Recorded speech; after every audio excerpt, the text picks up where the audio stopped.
Capítulo 10. La verdad y la rectitud. George Q. Cannon sujetó firmemente su maleta al entrar en una corriente que serpenteaba por el frondoso valle de Iao, en Maui. Era el 8 de marzo de 1851, cerca del final de la estación de lluvias de Hawái. Hacía 4 días que había partido de Lahaina, donde vivía, y se había dirigido hacia el norte, caminando a lo largo de la costa. «Debo ir entre los nativos y comenzar a predicarles», les había dicho a sus compañeros misioneros. Estaba ansioso por mejorar su hawaiano y dar su testimonio. El Señor le había revelado que había personas en Maui que estaban preparadas para recibir la verdad. George no sabía quiénes eran, pero esperaba reconocerlas apenas las encontrara. Hasta ahora había caminado unos 64 kilómetros sin éxito. Los nubarrones de tormenta y los aguaceros torrenciales le habían hecho preguntarse si había elegido la época equivocada del año para emprender su viaje. Mientras George vadeaba la corriente, resbaló y cayó al agua. Se incorporó, salió torpemente del agua y ascendió una colina cercana hasta Wailuku, una pequeña aldea con unas pocas casas, una escuela para mujeres y una iglesia alta construida con rocas de lava. En el pueblo vivían varios misioneros protestantes y George quiso darles su testimonio. Pero se sentía cansado y avergonzado porque su ropa estaba mojada y sucia. Quizás era mejor regresar a Lahaina, se dijo a sí mismo, que intentar compartir el Evangelio cuando las condiciones climáticas eran tan malas. George encontró el camino para salir del pueblo y empezó a ir a su casa. Justo a las afueras de Wailuku, se detuvo para cambiarse la camisa y afeitarse, cuando repentinamente sintió la impresión de que debía regresar al pueblo. Rápidamente volvió sobre sus pasos y luego de pasar el cementerio de la iglesia, 2 mujeres salieron de una casa cercana. «Eka aole», dijeron en voz alta a los que estaban en la casa. «Oh, el hombre blanco». 3 hombres se asomaron a la puerta y se acercaron a la verja justo cuando George iba pasando. Uno de los hombres le preguntó a dónde iba. George le explicó que estaba pensando en regresar a Lahaina por causa del mal tiempo. El hombre le dijo que sería mejor esperar unos días y lo invitó a quedarse en su casa. Este hombre se llamaba Jonathan Napela. Era un respetable juez en la comunidad y uno de los ali'i o nobles de la isla. Él y los otros 2 hombres, William Uawa y H.K. Kaleoano, habían sido educados en la mejor escuela de la isla. Cuando George comenzó a hablar con ellos, supo enseguida que había hallado a las personas que Dios había preparado. Al día siguiente, George enseñó a Napela en cuanto al libro de Mormón y al profeta José Smith. «Nosotros no usamos el libro de Mormón en lugar de la Biblia», le explicó, «sino que demostramos el uno por el otro». Napela mostró interés en el mensaje de George, pero dijo que él quería saber por sí mismo si era verdadero. George tenía que regresar enseguida a Lahaina, pero prometió regresar a Wailuku para enseñar a Napela y a sus amigos. Él testificó que les había dicho la verdad y los invitó a estudiar más el Evangelio restaurado. «Examinadlo todo», dijo George citando de la Biblia, «y retened lo bueno». Mientras George regresaba a Lahaina, Brigham Young se estaba preparando para los cambios en el Valle del Lago Salado. Luego que los santos habían solicitado del Congreso un gobierno territorial, Thomas Kane, quien se había hecho amigo de los santos y había ayudado a conformar el batallón mormón, aconsejó a Brigham en una carta que era mejor que introdujera la petición para ser un estado en lugar de un territorio. A diferencia de los territorios, en los que se dependía del presidente de los Estados Unidos para el nombramiento de algunos de sus altos oficiales, en los estados se permitía a los votantes elegir sus propios líderes, lo que otorgaba al pueblo mayor control sobre el gobierno. La legislatura redactó rápidamente una petición para Estado. Para asegurarse de que la petición llegara al Congreso a tiempo, la legislatura creó un acta de una convención constitucional que nunca ocurrió y la envió junto con otros 2 documentos a sus delegados en Washington, D.C.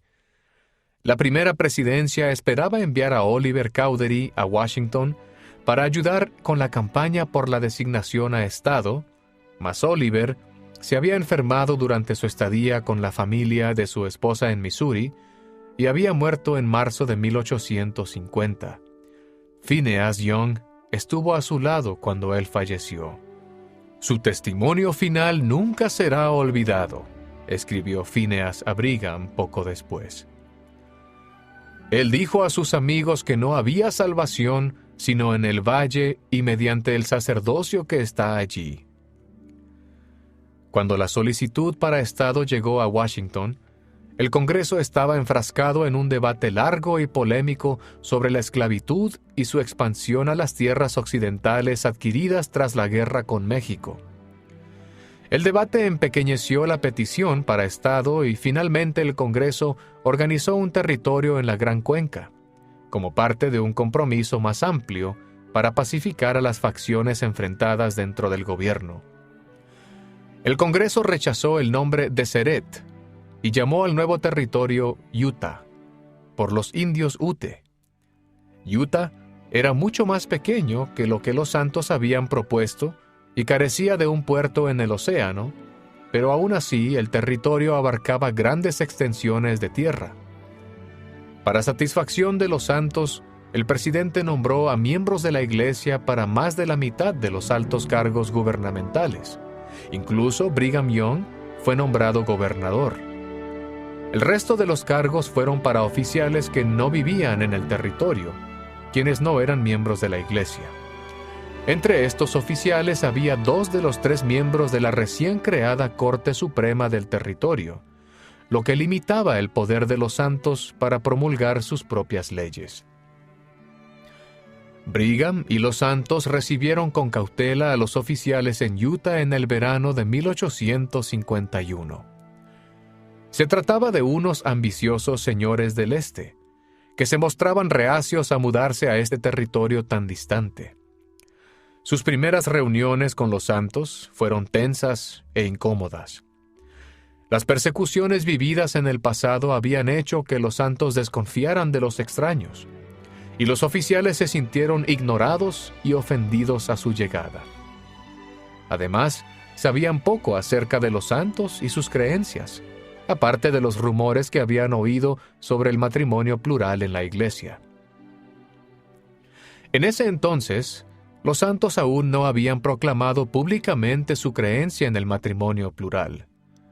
Cuando el Señor le mandó a José Smith que practicara el principio, un ángel le había encargado que lo mantuviera en privado y que lo enseñara solamente a los santos que tuvieran una integridad inquebrantable. Los primeros miembros de la Iglesia habían honrado la monogamia como la única forma legítima de matrimonio, y cualquier otra alternativa causaría una conmoción. Pero el Señor había prometido exaltar a esos santos por su obediencia y sacrificio. Al momento de su muerte, José se había casado con algunas mujeres en matrimonio plural por esta vida y por la eternidad. Se había sellado a otras solo por la eternidad, lo cual significaba que su relación matrimonial comenzaría en la vida venidera. También había enseñado el matrimonio plural a sus colaboradores más cercanos y ellos, después de su muerte, continuaron manteniendo la práctica en privado.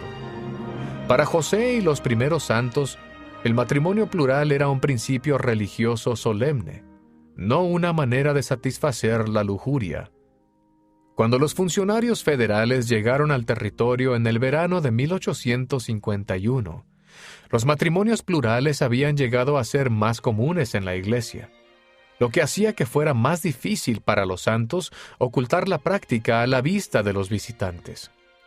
De hecho, en las fiestas y reuniones sociales, los funcionarios conocieron a las esposas de Brigham Young y de Heber Kimball, quienes no hicieron nada por encubrir su relación con sus respectivos esposos.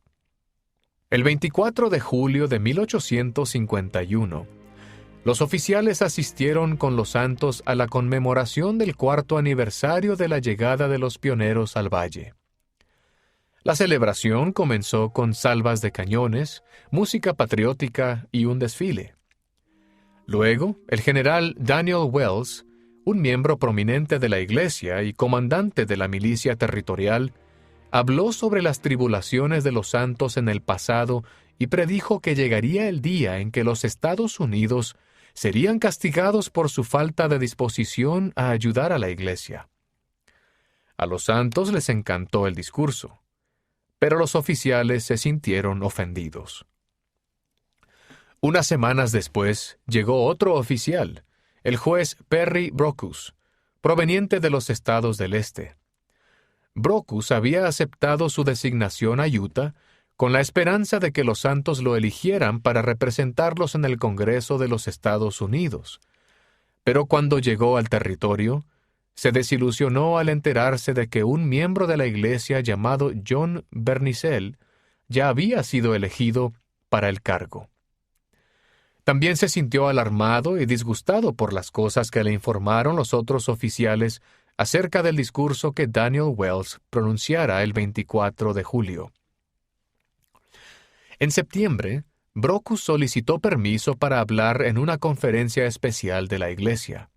Él manifestó que deseaba solicitar fondos para un monumento a George Washington, el primer presidente de Estados Unidos. Brigham sentía desconfianza en cuanto a su solicitud, pero accedió a permitir hablar al juez. Brockus comenzó elogiando la generosidad de los santos. Él citó del Libro de Mormón y habló de su deseo de servirles y de ser su amigo, pero se demoraba en llegar al tema. Y cuando finalmente invitó a los santos a donar para el monumento, insinuó que las esposas plurales debían renunciar a sus matrimonios antes de contribuir al fondo.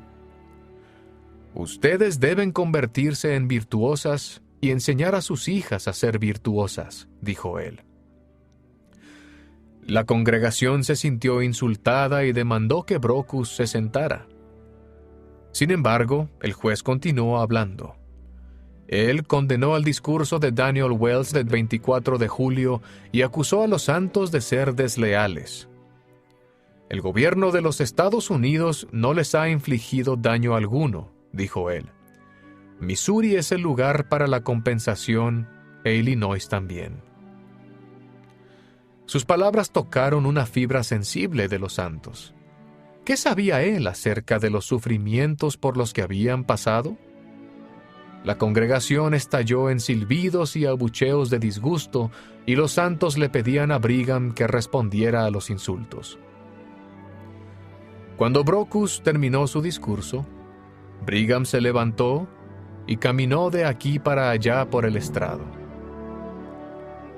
O el juez Brockus es profundamente ignorante, o es corrompidamente inicuo, bramó él. Amamos al gobierno y a la Constitución, pero no a los malditos bandidos que administran el gobierno. Lejos de las agitaciones en el territorio de Utah, la Iglesia continuó creciendo en el Pacífico Sur.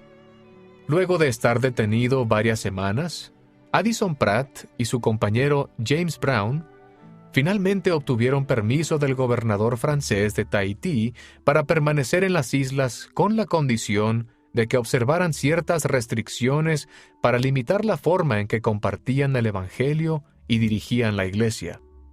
De acuerdo con las nuevas restricciones, los misioneros santos de los últimos días no podían predicar contra la religión establecida en la nación ni interferir en asuntos políticos o civiles. Las restricciones afectaban también la forma en la que los misioneros podían sostenerse a sí mismos, la manera de corregir a los miembros de la Iglesia que se descarriaban cómo adquirir terrenos para la iglesia y la forma de celebrar reuniones. Si ellos incumplían esas regulaciones, los misioneros podían ser expulsados del país. Addison asignó a James para trabajar con una rama cercana, mientras que él regresaba a Tubuai para estar con su familia y dirigir la misión. El viaje hasta Tubuai tomó 7 días. Cuando se pudo ver la isla desde el barco, tomó los prismáticos y vio a sus hijas en la playa mirando hacia el barco también con unos prismáticos. No tardaron en aparecer columnas de humo en la isla, ya que los santos de Tubuai comenzaban a preparar un festejo por su llegada. Cuando la embarcación se acercó más a la isla, vino una canoa para llevar a Addison hasta la playa. Ansioso por reunirse con su familia, Addison estaba a punto de saltar a la canoa cuando el capellán del buque lo detuvo. Que nadie abandone la embarcación hasta que hayamos dado gracias al Señor, dijo él. Addison se arrodilló con los otros pasajeros y el capellán ofreció una oración. Apenas escuchó el amén, Addison saltó a la canoa y pronto se encontraba en los brazos de su familia y amigos. Una vez más, Addison se sorprendió de cuánto habían crecido sus hijas. Todas se veían bien y listas para festejar su llegada en paz, y Luisa se sentía aliviada de tenerlo de vuelta. Yo estuve a punto de colapsar por lo mareada que me sentía en el viaje desde California, dejó ella en claro. Pero ahora estoy bien de salud y de espíritu. Addison se mudó a la casa donde se quedaba su familia, la cual tenía una cerca y una pequeña huerta. Benjamin Groward y los otros élderes construían una embarcación, el Rabai, en una aldea cercana, a fin de poder visitar las islas más alejadas de la misión. Prestamente, Addison comenzó a elaborar el velamen de la nave. Mientras tanto, Luisa, junto con su hermana Caroline, enseñaba clases en el centro de reuniones de los santos, que era un salón muy ventilado que tenía 6 ventanas en cada pared. Las clases comenzaban temprano por la mañana, en las cuales Luisa hacía que inquietos niños y niñas practicaran el idioma inglés, enseñándoles los números, los días de la semana y los meses del año.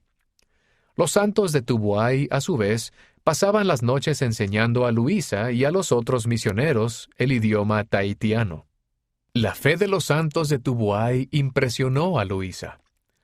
Ellos se deleitaban en la oración y en leer sus Biblias. A menudo se levantaban antes del amanecer y convocaban a sus familias para un devocional matutino. Cada día de reposo a las 7 de la mañana sonaba una campana y un centenar de santos se reunía en el centro de reuniones con sus Biblias bajo el brazo. Para la Santa Cena, a veces usaban fruta y agua de coco. Muchos santos de Tubuai anhelaban congregarse con los santos en los Estados Unidos, pero ninguno podía permitirse ese viaje tan costoso. Cuando una familia misionera, los Tompkins, decidieron volver a casa luego de estar 8 meses en la isla, Addison les pidió que recolectaran fondos para poder congregar a los santos de la isla en el sur de California. Cuando los santos completaron la construcción del Rabai, los misioneros se distribuyeron por las islas. Ellen acompañó a su padre, Addison, en un viaje, en tanto que Luisa se quedaba para continuar con la escuela. Addison y Ellen volvieron 6 semanas más tarde, y Luisa iba con frecuencia con su marido a ministrar por la isla, lo que le daba oportunidades para practicar la lengua y reflexionar sobre la obra del Señor. A veces, ella se preguntaba si realmente estaba aportando algo. Espero que mi venida aquí produzca mucho bien, aunque no se pueda ver en estos momentos, escribió Luisa. Me he esforzado por sembrar la buena semilla. Puede que los frutos se recojan después de muchos días. En los Estados Unidos, la noticia del tremendo reproche que Brigham Young dio al juez Brockus causó conmoción. Los periódicos acusaban a la Iglesia de estar en abierta rebelión en contra de la nación. Un editor recomendaba el envío de tropas militares a ocupar Utah y mantener la paz. La fuente de las noticias era el propio Brockus. Aunque Brigham había intentado hacer las paces con él después de la conferencia, Brockus se rehusaba a pedir disculpas a los santos y redactó un informe muy áspero de la reacción de Brigham a su discurso.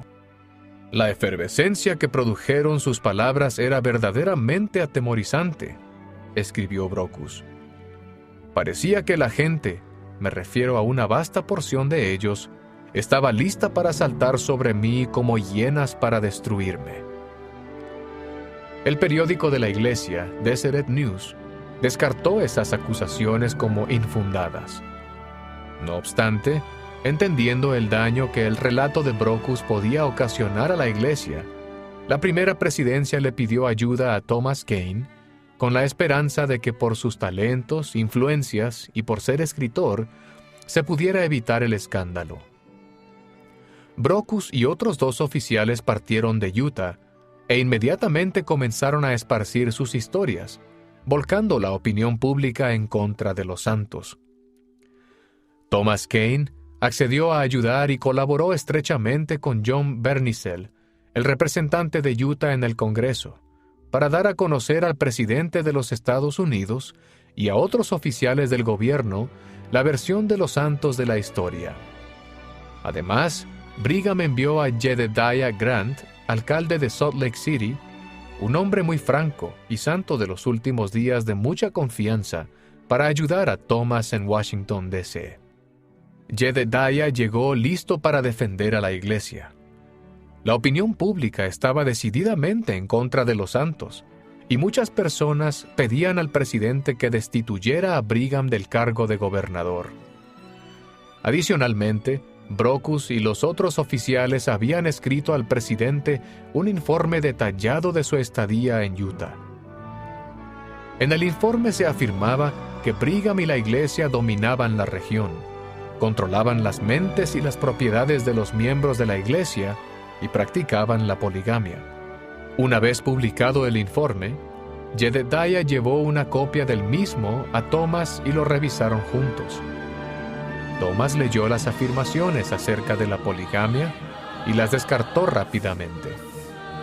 Esos no eran sino rumores absurdos, pensaba él. Jedediah se sintió incómodo. Los rumores no eran falsos, le dijo a Thomas. De hecho, los santos habían estado practicando el matrimonio plural desde que Thomas los conocía. Thomas estaba atónito. Durante 5 años, él había estimado y defendido a los santos, poniendo a menudo su reputación en juego por ellos. ¿Por qué nunca le habían dicho que ellos practicaban el matrimonio plural? Se sintió traicionado y humillado. Este conocimiento martirizó a Thomas durante días y no estaba seguro de si continuaría ayudando a los santos. Él suponía que la poligamia colocaba a las mujeres en una posición de desventaja y que eso amenazaba a la unidad familiar. Él se preocupaba de que, por defender a los santos, su nombre pudiese quedar para siempre asociado con esa práctica. No obstante, él admiraba a los santos y valoraba su amistad. Él deseaba ayudar a los pueblos oprimidos e incomprendidos en sus tiempos de tribulación, y no podía abandonar a los santos ahora. El 29 de diciembre, Thomas escribió a John Bernicel proponiéndole un plan para contrarrestar el informe de los oficiales. Siendo que aún reconozco las relaciones de respeto personal y amistad hacia ustedes, le declaró, estaré presto para ayudarles si así lo desean de mí. Pero él instaba a que los santos hicieran 2 cosas: que dejaran de ocultar el matrimonio plural y que explicaran la práctica al público. Tras haber estado 1 año en Tubuai, tanto Luisa como Caroline Crosby se sentían con suficiente dominio de la lengua tahitiana como para llevar a cabo reuniones regulares de oración con las mujeres de la iglesia.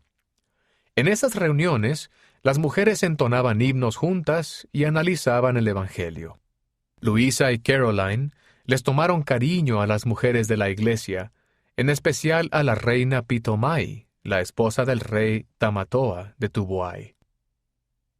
Como Ellen Pratt había aprendido rápidamente el idioma, su madre y su tía a menudo dependían de ella para traducir para ellas en las reuniones de oración.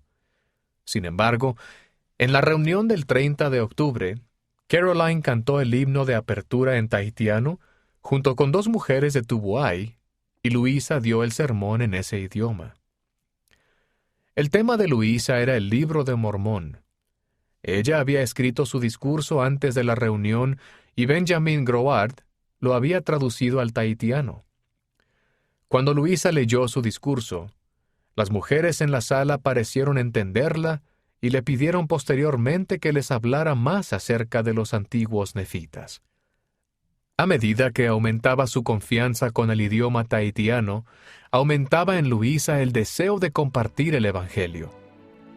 Un día, poco antes de que cumpliera 49 años, ella enseñó a un grupo de mujeres acerca del bautismo por los muertos, sintiéndose sorprendida de lo bien que lo había hecho. Uno no se imagina lo que puede hacer hasta que lo intenta realmente, reflexionaba ella. Habiendo pasado ya el meridiano de mi vida, he aprendido un nuevo idioma. Unas semanas más tarde, el 29 de noviembre, el Rabaai se detuvo en Tubuai en su gira por las islas. Uno de los misioneros a bordo era James Brown, quien nuevamente era prisionero del gobierno francés de Tahití. Lo habían arrestado en el atolón Anaa luego de que unos sacerdotes franceses lo hubieron escuchado animar a los santos a congregarse en los Estados Unidos. Juzgando que en sus palabras había un mensaje político, los oficiales franceses lo arrestaron por sedición y lo expulsaron del país. James suponía que él debía permanecer a bordo del Rabaai, subsistiendo solo a pan y agua, hasta que la tripulación lo soltara en una isla fuera de la jurisdicción francesa. Pero la reina Pitomai subió a bordo del barco y lo invitó a descender a tierra firme. «Esta es mi isla», dijo ella. «Yo seré responsable por todos los problemas que puedan surgir». James permaneció en Tubuai por 10 días y luego partió para servir en una isla justo fuera de la jurisdicción francesa. Su deportación era evidencia de que el gobierno francés se estaba volviendo más estricto, haciendo que fuese casi imposible para los misioneros extranjeros de muchas religiones hacer su labor. El desaliento y la frustración, sumadas a la nostalgia por su tierra, rápidamente se apoderaron de los santos de Estados Unidos y decidieron que era el momento de regresar a casa. Luisa sabía que muchos de los santos de Tubuai querían marcharse con ellos a los Estados Unidos. Telly, la mejor amiga de los Pratt, había planeado hacer el viaje, pero las responsabilidades familiares en la isla le impidieron partir. Luisa deseaba llevarse a algunos de sus alumnos a Salt Lake City, pero sus padres no los querían dejar ir. Otras personas que deseaban ir no contaban con el dinero para pagar sus pasajes. «Cuando estemos en casa, intercederemos para que ustedes puedan trasladarse hasta la iglesia», dijo Luisa a las mujeres en la reunión que tuvieron el 11 de marzo. «Entretanto, ustedes deben orar por ustedes mismas y por nosotros». 3 semanas después, las mujeres se reunieron para su última reunión de oración con Luisa y Caroline. El saber que esta sería su última reunión entristeció mucho a Caroline. Ella veía que algunas de las mujeres estaban tristes porque ellas se iban. No obstante, el Espíritu estuvo presente en la reunión y las mujeres hablaron y oraron juntas hasta tarde en la noche. Luisa se despidió de sus alumnos y los dejó a cargo de Telly. Caroline le dio a la reina Pitomai un edredón que había confeccionado, quien a cambio le obsequió un hermoso vestido. El 6 de abril de 1852, los misioneros de Tubuai abordaron el Rabaai. Los santos de la isla vinieron hasta la playa para despedirlos y les trajeron comida para el viaje. «Tengan consuelo», les dijo Luisa. «Yo oraré para que en un tiempo futuro puedan venir a la Iglesia de Cristo en Estados Unidos, a Sion, en el Valle de las Montañas Rocosas». Todos lloraron y se estrecharon las manos por última vez. El Rabaai desplegó las velas a eso de las 4 de la tarde. Los santos de Tubuai caminaron al lado del bote, en el mar, hasta donde les fue posible, bendiciendo a los misioneros. El barco comenzó a surcar silenciosamente las tranquilas aguas, y aún después de perder de vista la isla, los misioneros todavía podían escuchar tenuemente el adiós que decían los santos desde la orilla. Pocos meses después, Brigham se reunía con sus asesores más cercanos en Salt Lake City. Gracias a Thomas Kane, John Bernicel y Jedediah Grant, se había superado la controversia con los oficiales territoriales por el momento. Brigham seguía siendo el gobernador y enviaron a nuevos oficiales federales para reemplazar a Brockus y los otros que habían partido de Utah. Sin embargo, la Iglesia aún no había hecho una declaración oficial en cuanto al matrimonio plural, como había pedido Thomas que hicieran.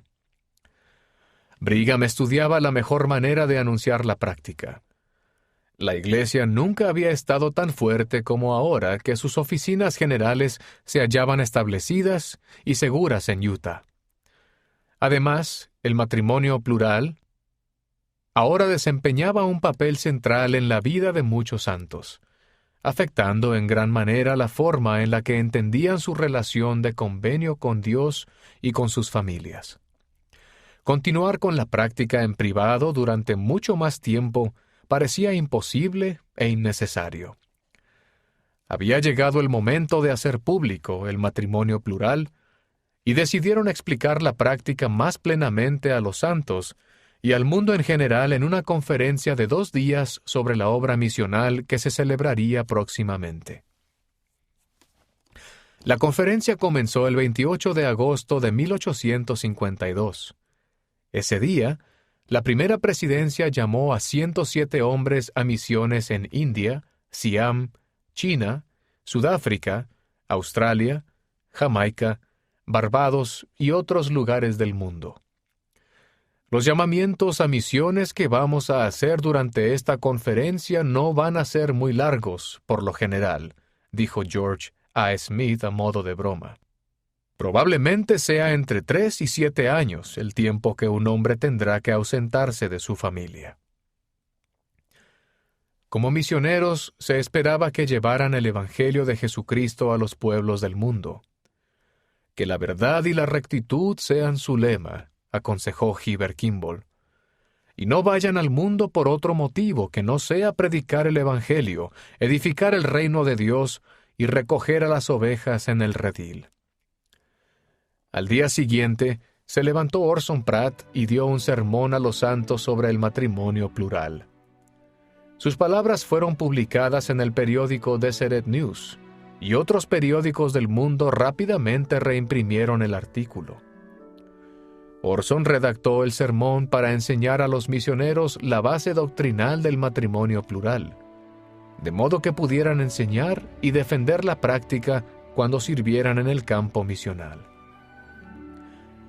Los santos de los últimos días han adoptado la doctrina de la pluralidad de esposas como parte de su fe religiosa, declaró Orson desde el púlpito. Nos esforzaremos por exponer ante esta ilustre asamblea algunas de las causas, los porqués y las razones. Él habló durante 2 horas, apoyándose en su propia comprensión de la práctica. Las Escrituras ofrecían pocas declaraciones doctrinales sobre el matrimonio plural. La Biblia hablaba de hombres y mujeres justos tales como Abraham y Sara, que vivieron ese principio, pero revelaba poco de por qué lo hicieron. El Libro de Mormón, sin embargo, explicaba que Dios, en ocasiones, mandaba a las personas a practicar el matrimonio plural para levantar posteridad para él.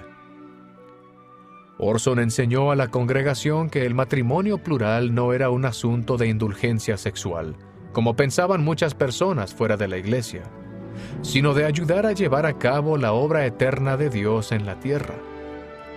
En ocasiones, sugirió Orson, el Señor pedía a su pueblo practicar el matrimonio plural para multiplicarse y llenar la tierra, compartir las promesas y bendiciones del convenio de Abraham y traer al mundo más hijos procreados como espíritus del Padre Celestial. En tales familias, esos hijos podrían aprender el Evangelio de padres justos y crecer para ayudar a establecer el reino de Dios. Orson también señaló que el Señor gobernaba esta práctica con leyes estrictas. Solo el profeta tenía las llaves del convenio del matrimonio y nadie podía efectuar un matrimonio plural sin su consentimiento. Es más, se esperaba de quienes practicaban el matrimonio plural que vivieran sus convenios y llevaran vidas rectas. Solo podemos tratar unos pocos aspectos de este gran tema, dijo Orson al concluir sus palabras. Los santos fieles eran herederos de todo lo que Dios poseía, declaró. Al hacer y honrar los convenios del matrimonio eterno, ellos podrían cuidar de familias tan numerosas como las arenas de la playa. Siento deseos de decir aleluya a su nombre grande y santo, dijo Orson, porque Él reina en los cielos y Él exaltará a su pueblo para sentarse con Él sobre tronos de poder, para reinar por siempre jamás. Más tarde ese día, Brigham habló a los santos acerca de la revelación. Él señaló que algunas de las revelaciones del Señor eran difíciles de aceptar en el momento en que eran reveladas. Él narró sus propias luchas, hacía 20 años, por aceptar la visión de José Smith de la vida venidera y los 3 grados de gloria. Cuando me enteré de ella, era algo que iba directamente en contra o era opuesta a mi educación y mis tradiciones, admitió. No la rechacé, pero no podía entenderla. Su fe en la revelación aumentó al buscar claridad de parte del Señor. Yo pensaba y oraba, leía y pensaba, oraba y reflexionaba, explicó a los santos, hasta que lo supe y entendí plenamente por mí mismo, por las visiones del Santo Espíritu. Entonces, Brigham dio su testimonio de la revelación del Señor a José Smith acerca del matrimonio eterno y testificó que Dios aún revelaba sus palabras a la iglesia. Si fuese necesario escribirlas, estaríamos escribiendo todo el tiempo, dijo él. Pero preferiríamos que el pueblo viviera de tal forma que recibieran revelaciones para ellos mismos y luego hicieran la obra que hemos sido llamados a hacer. Eso es suficiente para nosotros. Después, el secretario de Brigham Young, Thomas Bullock, leyó la revelación del Señor sobre el matrimonio plural ante una audiencia desbordante. La mayoría de los santos, incluyendo a los que practicaban el matrimonio plural, nunca antes habían leído la revelación. Algunos se alegraron de que finalmente podían proclamar el principio libremente al mundo. Inmediatamente después de la conferencia, los misioneros recién llamados se reunieron para recibir instrucciones antes de emprender la prédica en todo continente habitado. Se sentía un gran entusiasmo en la sala, mientras los hombres reflexionaban sobre cómo la obra del Señor estaba rodando con más poder. Habiendo pasado el verano prácticamente, no podían perder mucho tiempo.